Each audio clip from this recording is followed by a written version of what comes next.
What's good, y'all? Hope you're having a good day today, right? Hope everything's going well. I thought I mentioned before going into the main video that we're giving out a 30% discount code for both of my online courses, the Ponziani Opening and the Hippopotamus Defense. If you're interested in either of these courses or both, all you got to do is go down to the description below or the pinned comment, plug in the discount code June 2024, and you will receive 30% off of the course or courses that you purchase. Okay. I put a lot of work into both of these courses. Dozens have gotten the Ponziani, hundreds have gotten the Hippo Defense course, and many have told me that they enjoyed it. I really think that both the Ponziani and the Hippo are two of the most underrated options that a chess player can go with from either side. Right now, obviously, the Hippo, it's more white or black. You can do it from either side. The Ponziani is a very E4 based opening. But the Ponziani has a ton of opening traps, and it works. I mean, it's a sound opening, sound option, and many players just don't know what the heck to do with it. So, again, thought I mentioned that. And remember, if you're interested in getting this 30% off sale, you got to get it done and get one of those courses or both before the end of the month. Let's head back to the video. Many chess players have heard of the Modern Defense, but not many have heard of the Neo-Modern Defense, a chess opening for black, which I made a video on recently. Interesting how they mix neo, which means new, and modern together, but that's besides the point. Let me show you what it is real quickly. Okay, and if you're interested in learning more about it, I'll leave a link to it in the description below. Very interesting option for black, and I've been getting great positions with it. It's really against any of the following moves, right? E4, D4, or C4. All that matters is that we play the modern, and we see that 3-pawn center from white. That's going to give us the opportunity to play the neo-modern. So for example, let's say we see D4, C4, and then let's say here we see a move like E4. Notice how white can interchange these moves. Maybe they started with E4 and then maybe they played D4 and C4. Maybe they started off with the English and then threw the other two pawns out. But if you do play the modern defense and you see these 3 pawns coming out, you have a lot of different options. But one of them is this move of E5 with the neo-modern defense, immediately striking this pawn on D4. Okay, and here white has a big decision to make. Are they going to take? Are they going to push? Are they going to defend the pawn somehow? Maybe with a move like knight f3. Going back though to bishop g7, I was thinking about it and I was thinking, gosh, I mean, what if something like knight c3 first? Right now, of course, against this we have other options as well, including the Pterodactyl Defense with c5. But gosh, it just seems like if white plays knight c3 and then e4, now we can't play the neo-modern. But that's not true. We can still play the move of e5, and that is what this video is all about. So even if your opponent doesn't play the 3 pawns out right away, but they instead play a move like knight c3 and then play something like e4, you're going to be good to go with e5. Okay, this is a sound option for black. And I mean, if you play it correctly, it can perform at a very high level. Now, I mean, something like d5, right? What do we do about this? Well, we have some options. I personally, instead of something like knight f6, I kind of like just throwing my pawn out to f5. I mean, why not, right? Throw the pawn out to f5. If something like bishop d3, we can play knight f6. And if white tucks the knight, we can now play f4. This kind of thing happens all the time. If you look at the stats online, and we're used to, when we look at chess opening theory, we're used to seeing a locked up center with a pawn on f7, but our pawn is all the way on f4 because unlike the King's Indian defense, we didn't have to play the knight and then the knight back or to h5 and then push the pawn and then bring the knight back. We just pushed the pawn and then brought the knight out. So we're saving a lot of time here. And I mean, we just have a very fun game ahead of us, a ton of space on the king's side. White can't even get their bishop to e3, which is often a very important minor piece, supporting that c5 break that white often goes for. But what else could we see after the move f5? Well, the best move here for white is taking that pawn. And against this, you have a couple of different options. One of them is just taking with the bishop. That's fine. Nothing wrong with that. Take with the bishop, throw a knight out to f6, right? Maybe tuck a knight on d7, castle kingside, just play chess. The other option is to take with the g-pawn. And this is a strength on one hand because we're wiping out half of the 4th rank. We can play f4 and e4 really whenever we want to. The downside of this is that we got to deal with queen h5 with check. And I understand, like if you're not comfortable with a position like this, I totally get that. I definitely probably wouldn't say I was when I started playing stuff like the Hippo. a few years back. But now that I have, I actually don't mind this position at all after king f8. Right? I mean, oftentimes, if you look at online chess, we'll see something like bishop g5. In that case, let's attack the queen. If the queen goes back to something like h4, we play h6. Right? I mean, if you want to take on f6, up to you at that point. I personally would probably just take with the queen. And if white continues to capture back, our king was already safe if we play good defensive chess. But now there's not even a queen on the board right now. I mean, so talk about safety, and just the fact that we have a lot of leverage in the center here. White's going to have a hard time dealing with these two pawns and the area and the scope that they're wiping out.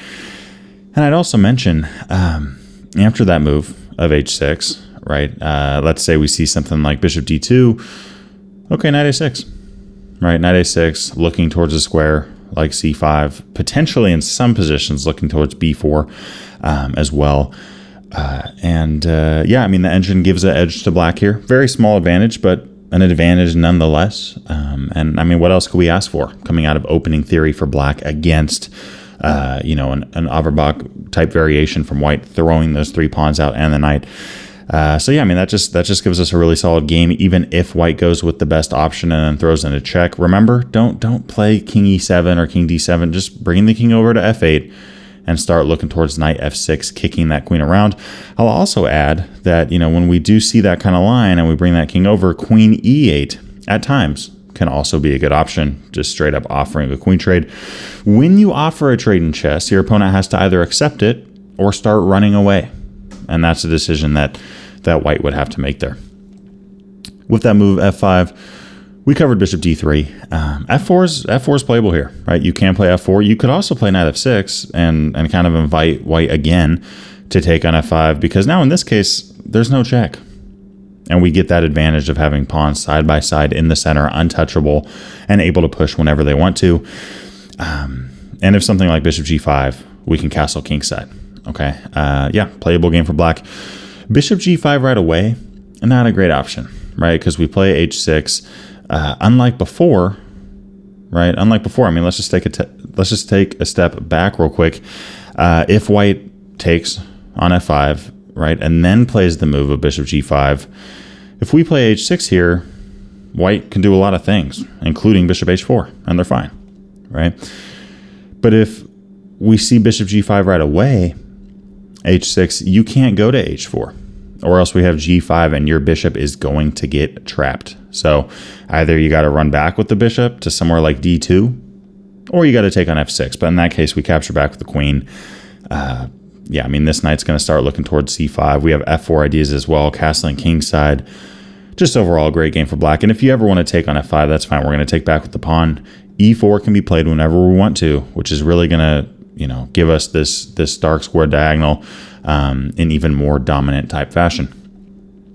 Looking at this move, e5, white doesn't have to push, right? And against that move, I'm recommending the move and the option of f5, just playing aggressively on the king side. And if you can pull off f5 and knight f6, which happens often in a position like this, you're playing a King's Indian defense type game, but just up a bunch of tempo. We'll take it. Now, what if we see a move here like knight f3? There's a couple of different approaches that you can go with. Now, one of them is taking on d4. You can take on d4, pounce on that knight, play something like knight c6. If white defends it, that's okay. We can connect our knights now, right? Just connect these guys. Play something like castling kingside, maybe even break with f5. I'm a big fan of this move, using a flank pawn to put pressure on white's central pawn on e4. Not to mention that f4 ideas are also in the air, trying to distract the bishop from the defense of that centralized knight. Another way that you can go about this is playing the move of knight c6. And, if white wants to take, okay, we can capture back with our knight. That's fine. If white wants to play a move like d5, the engine likes knight d4. That is a move. That is playable. I personally kind of like knight c e7 and then f5 again, right? And notice this knight is in the way of the queen. So if you do take, we can take with our g-pawn. We're not even worried about this right now. yeah, I mean, going back, right, again, we're playing f5. Let's say we see something like castling kingside, we can play knight f6. We're looking at stuff like castling kingside ourselves, f4, all that kind of fun stuff. So, you know, I mean, it's just something like knight f3, it's not that scary. Okay, in fact, really no move from white here is going to scare us too much. Even taking on e5, we can capture back with our bishop. f4 does look intimidating. It does, but it's not good. In this case, we can capture on c3, kind of reminding us of a pterodactyl defense type approach. White captures back. You now have isolated and double isolated pawns on the queen side, and 2 pawns on f4 and e4 as well. It's interesting because in chess, I think oftentimes when players start, you know, getting into the game, they think that pushing a bunch of pawns gives you space, and therefore gives you an advantage. It is true that pushing pawns can give you space, but is space always good? I don't think it is. Sometimes, when managed properly, but if you're taking too much space away, you're going to be the one that's overexposed, overextended, and weak. In this case, black here, we could play a move like queen e7, right, putting pressure on e4. We could also throw in a check and then come back, just making it so that white has another pawn that has moved. White has pushed far. They have a lot of pawn moves on the board, but we're going to start going after these pawns like they're candy, okay?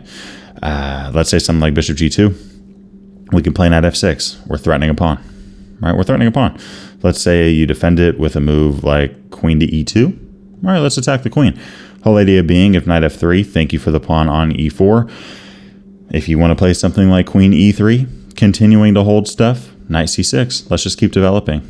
You try to kick our bishop, guess what? We have another target that we're going after, and because this is doubled and isolated, no other pawn can defend it. And if you try to use something like your queen here to defend that pawn, we can play bishop f5. Coming back, because this pawn is pinned to the king, we have 1, 2, 3 pieces all on that pawn. And yeah, I mean, white here is just in major trouble. They're not going to be able to hold on to their centralized pawn. And I'll also add, I mean, if something like queen e2, knight a5, why not, right? Obviously, in that case, bishop f5 is not a pin. We just lose our bishop, but we can play knight a5, going after this pawn like crazy. And I'm kind of highlighting this variation to just show you, not so much lines to memorize, but, you know, if white wants to take and then plays f4, snatch off that knight, and then from here, right, I guess up to this point, you can memorize checking queen e7. And just remember, from this point in the game, you want to attack those pawns like crazy. You don't want to play slow, because then white's going to be able to develop and they're going to be able to use their space as an advantage. But at this point in the game, none of their pieces have left the first rank that are on the board currently, right? All of these pieces are in their starting squares. And because of that, these pawns, specifically c4 in a lot of cases, can become very weak, okay? Now let's say white goes to something like queen c2. I actually think that this is a better option if we compare that to f4. All right, we can bring the bishop back, right? There's really no point in taking now because we just lose our bishop and we're not damaging their pawn structure at all by doing so.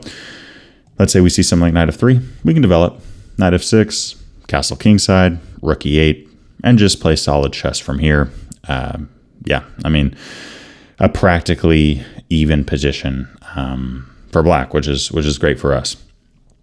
When we look at that move of e5, let's talk about bishop e3 for a second. Okay, now in this case, we can take on d4, and I don't recommend taking again, because then our dark squares are going to become weak, but we can play knight f6 and then throw out our other knight. So it's not that we don't want to take this bishop, we just don't want to take it with our fianchettoed bishop, because by doing so, we'd be weakening our king side quite a bit. We're looking to take that bishop. I mean, if white's going to let us do it, we'll do it in a heartbeat. If white you know, plays strongly here, they're going to either bring that bishop back to e3 or f2 to save it. Even then, we're okay. And this is another thing I just wanted to kind of touch on in this video. Sometimes it's good to not show your opponent where you're going in terms of your king, right? Because the second you castle, they know where that king is, right? It's very predictable where that king's going to be in 2, 5, 10, 20 moves, depending on the position. If we just keep that king in the center for a little bit, it kind of makes the opponent second guess, and it gives us the flexibility to castle one way or the other. Now, this isn't applicable to all chess openings, right? There are openings where we want to castle fast because we know what we want, and we know that castling helps our rooks get activated. But in a lot of these kind of offbeat, hyper modern, modern defense type openings, sometimes keeping our king in the center just for a little bit can be helpful. Here I like the move of knight e5, just centralizing our knight. If you want to kick that knight around, again, you are making space, but you're permanently weakening squares anytime you push a pawn, and in this case, g4 is now unprotected. Let's throw the knight in there, go after that very valuable dark squared bishop again, and keep playing chess. If we see something like queen d2, all right, bishop e6. Notice we are making a threat on that pawn.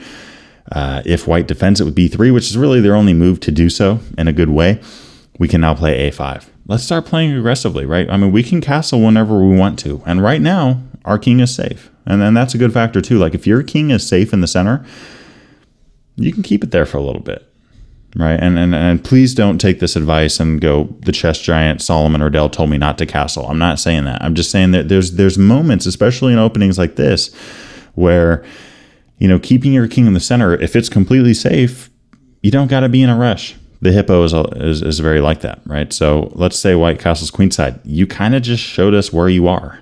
If you play as white and you're playing 150 attack type stuff against the Pirc, against the modern, against the hippo, so many of y'all castle way too soon. Because the moment you do that, the modern defense player, Pirc, hippo, all of us, we know exactly where your king is. And your king's actually less safe on c1 than it is on e1. It just is, right? In this case, I would say now castling it's a good time to do it. Get that king out of the center. If something like g4, I mean, white's just behind right now. Let's play a4. Let's start breaking this thing open. I mean, if you want to take with the pawn, c4 is not defended by a pawn anymore. We're going to snatch that thing right off. If you take with the bishop, okay, our bishop captures back. I mean, this king is not feeling safe right now. There are no pawns for white on any of the highlighted squares. And if we see something like knight captures on a4, we now play with bishop takes c4. Okay, and it's worth mentioning too, I mean, if you keep the pawn there, we're able to take, and this rook is going to become a monster on the a file. So, knight takes a4 there is one of the best moves. The engine also likes b4, but even that, I mean, it just drops the pawn on c4. No matter what white does, we have a -1 coming up on a -2 advantage here as the black side. If you do take with the knight, as mentioned, we have bishop takes on c4. If you want to take with the pawn, we take your knight. If you want to take with the bishop, we capture with our knight. Basically, whenever this pawn takes a piece, we're going to take your piece on a4.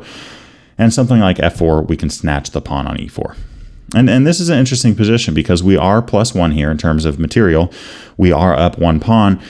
We also have a lot of pieces being attacked, but black here is over -4 after knight takes g4. Okay, this king is just too exposed, and white's just way down in development right now. They've pushed their pawns so much that they neglected the development of their minor and major pieces.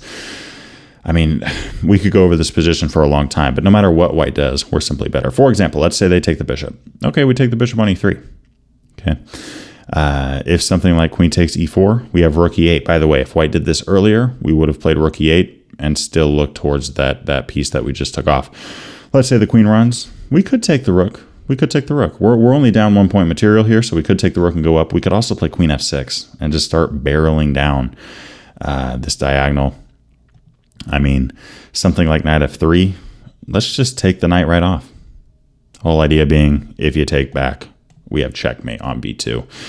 And if you don't take back, you have a rook on a4, a battery ram here, a knight on e3, a rook on e8. I mean, every single one of black's pieces is active. Every single one.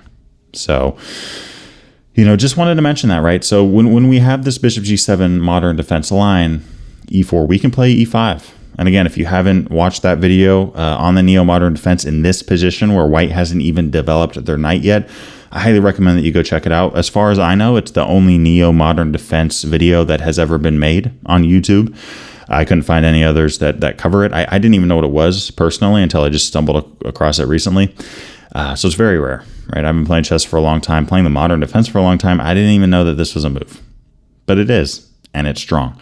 But if your opponent doesn't play that, if they play knight c3, we have a lot more options now. As highlighted, the Pterodactyl Defense is good. You could also play d6, and if your opponent plays e4 now, you can still play e5. Now, chess.com is not going to sit there and tell you that this is a Neo-Modern Defense, but the ideas are very similar. What's the difference? The only difference is that we have a pawn on d6, which is a move that we were going to play anyways in a lot of cases, and a knight on c3, which we see all the time. There's transpositional stuff. I would also say too, though, I mean, after the e4, e5 move, there are some very special ideas and opportunities that the black player has in this kind of instance because of white's lack of development. And again, I'll leave that link in the description below. I'll see y'all in the next video. What's up, y'all? Solomon here. I hope you enjoyed this video.